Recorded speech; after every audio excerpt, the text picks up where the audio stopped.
Bonjour à tous, dans cette vidéo nous allons étudier les tissus adipeux et la relation avec la vitesse d'alimentation après avoir dans les 3 vidéos précédentes étudié la diffusion de la vitesse à travers les voies sanguines, d'abord dans le foie, le pancréas, le cœur et maintenant donc les tissus adipeux, on va dire le stockage. Les tissus adipeux sont bien en communication avec les capillaires à travers les cellules endothéliales qui facilitent la communication entre les adipocytes et le système vasculaire.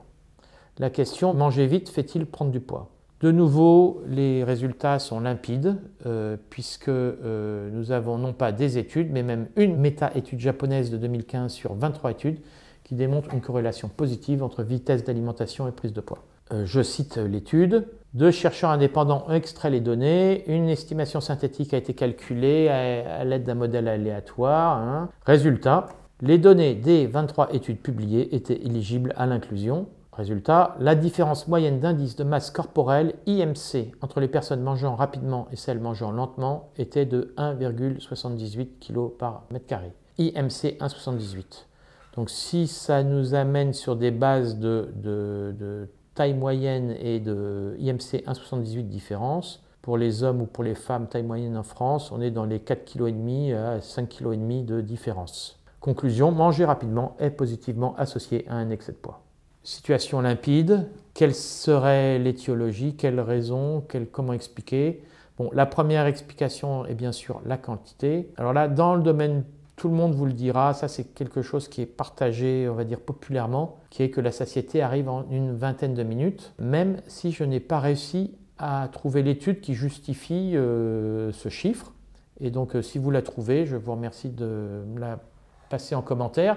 Mais disons, nombreuses études justifient que la quantité mangée est supérieure si l'on mange vite, puisque la satiété arrive au bout d'un certain temps. Cela est chiffré par de nombreuses études et on arrive à des proportions d'augmentation de poids qui sont même considérables sur les enfants. Avec une étude de 2017 sur des enfants de 5 ans, on arrive à une surplus de consommation de 75% pour les enfants de 5 ans qui mangent vite par rapport aux enfants qui mangent moins vite.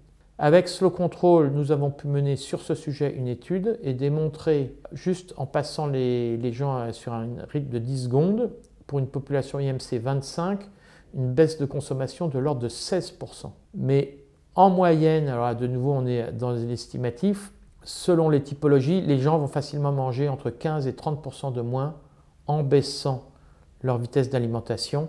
J'ai envie de dire que des baisses de consommation de l'ordre de 20% me semblent absolument raisonnables si vous passez de mangeur rapide à mangeur lent. Pour à peu près, ça correspond à un dessert en moins si vous prenez un plat et 2 plats au lieu d'un plat. Donc pour dire que c'est une baisse de consommation de nourriture, pour expliquer les choses, et au passage, cette baisse de consommation, c'est aussi un budget. Si vous rapportez cette baisse de consommation, disons, de 20%, pour des repas à 10-20 euros par mois, on est quand même sur des budgets de l'ordre de 50-60 euros par mois de baisse de consommation de nourriture. La seconde raison pourrait être la brutalité de l'ingestion, parce que où se trouve l'énergie dans le corps? On la trouve dans le sang, comme vous le savez, dans le foie, dans les muscles, dans les tissus adipeux, et la lipogénèse, donc celle qui va faire grossir les adipocytes, est un mécanisme de secours de stockage de l'énergie dans les tissus adipeux qui intervient avec la glycogénèse qui stocke l'énergie dans le foie et dans les muscles. On peut dire que lorsque la glycogénèse est à saturation, alors la lipogénèse est activée.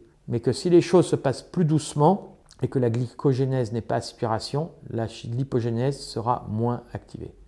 Ça sont des mécanismes complexes, mais que les grands spécialistes connaissent et je vous renvoie vers eux pour travailler la question. Et dernier point, alors là on est sur le sujet passionnant qui est celui du GLP-1 puisque c'est un sujet, comme vous le savez, à la mode à travers l'arrivée des médicaments. Et pour faire une petite histoire derrière ce GLP-1, la petite histoire derrière la grande et l'arrivée des médicaments aujourd'hui, le GLP-1 a été identifié dans les années 80. C'est une hormone intestinale qui est étudiée depuis donc un certain temps et comme vous le savez, qui a un effet retardateur pour la digestion.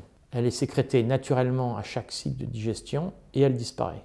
Et les recherches dans les années 80 avec un chercheur très malin qui a analysé le venin de serpent, a permis d'allonger la durée de demi-vie du GLP-1, ce qui a permis derrière de développer des médicaments. Pourquoi? Parce que l'approche de ces médicaments n'est pas d'avoir la bonne dose de GLP-1 à un moment, elle est d'en avoir une dose d'un haut niveau pendant une durée longue. Donc vous allez vous piquer pendant une semaine, voire on va passer sur certains médicaments qui arrivent un jour en oral avec la sémaglutide, mais donc c'est d'avoir une prise qui dure un certain temps, qui maintient un taux élevé de GLP-1. Mais la question est, que se passe-t-il avec la vitesse d'alimentation? Et c'est là où je vais vous citer deux études. Étude chinoise de 2015, effet de mâcher du chewing-gum sur la concentration de GLP-1.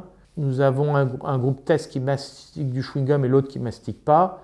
Et on a des concentrations de GLP-1 qui augmentent par rapport à celles du groupe témoin. Dosage de 49,6 à 38,9.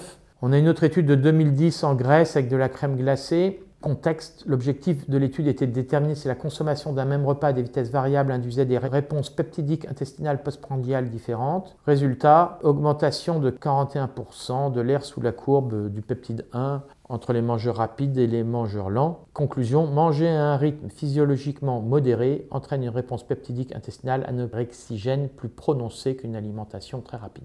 Vous l'avez compris, manger lentement favorise la sécrétion naturelle de GLP-1. Peut-être que c'est une des troisièmes raisons, c'est que cette hormone notamment est mieux sécrétée, et quand il faut. Conclusion, manger vite fait prendre du poids, tout cela est bien documenté, en moyenne autour de 5-6 kg. Ce qui est nouveau dans le cas de Slow Control, c'est que nous avons aussi démontré que ralentir fait perdre du poids. Donc c'est une étude que vous verrez dans le chapitre 22 de cette série de vidéos, avec une perte de 2 kg le premier mois en 20 repas, puis 1,5 kg le second mois en l'absence même de la fourchette par l'ancrage des nouvelles habitudes. N'hésitez pas à me dire en commentaire si vous voyez des points à discuter, à enrichir. Je vous remercie, c'est toujours très utile. Je vous remercie.